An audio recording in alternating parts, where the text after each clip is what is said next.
BFM Business, 10h, midi, l'émission 100% placement. Intégral placement, Cédric Decoeur, Guillaume Sommerer. Ils sont dans les starting blocks, ils suivent les marchés minute après minute pour vous. Ils sont en duplex avec nous, Jean-Louis Cussac et Giovanni Filippo. Bonjour messieurs. Bonjour tout le monde. Giovanni Filippo pour Bourse Direct, Jean-Louis Cussac. Bonjour à tous. Perceval Finance. Bonjour Giovanni, un CAC 40 Giovanni qui recule un peu, là, moins 0,2%.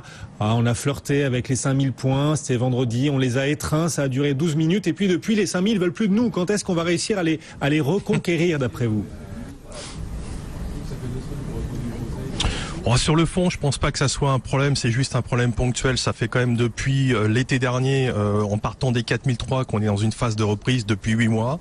Donc pour l'instant, même si parfois la progression a été un petit peu heurtée, elle a jamais été remise en cause. Donc je pense que voilà, ponctuellement et à court terme, ces 5000 sont un petit peu contestés, mais je pense que on devrait pouvoir les passer. Donc 100 bons points de plus de gagner par rapport à la semaine passée, sous la forme d'une vague d'anticipation à caractère spéculatif. Faut quand même le préciser, mais qui montre des divergences, une figure baissière et un potentiel limité à court et moyen terme. Donc tout ceci n'est pas garant d'un gage de solidité. Donc hors exceptionnel, pour rappel, 4985 était ma cible max au premier trimestre, c'est fait, mais c'était sans miser sur une hausse des taux ES dès mars. Je pensais que la Fed ne remonterait que 2 fois et surtout au deuxième semestre. Alors est-ce qu'on peut aller plus haut? Oui, possible, mais quand même risqué. J'ai quand même le sentiment que le marché pourrait partir à la course à la performance sur mars, avril, mai, en attendant les prochains événements, histoire de scorer avant éventuellement de vendre les nouvelles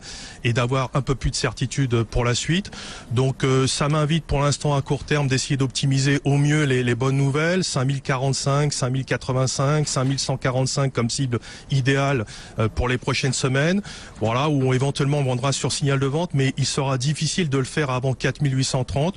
Je verrai juste avant la Fed le niveau des prix pour éventuellement remonter ce niveau d'alerte à 4009. Donc pour moi, au plus près, le principal intérêt de cette phase d'accumulation sous forme de dérive horizontale de ces prochaines heures ou prochains jours consiste dans le fait d'avoir l'opportunité de se replacer à l'achat au mieux.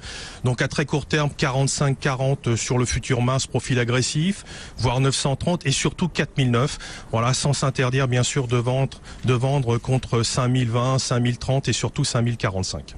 Voilà vos objectifs signés Bourse Direct, Jean-Louis Cussac.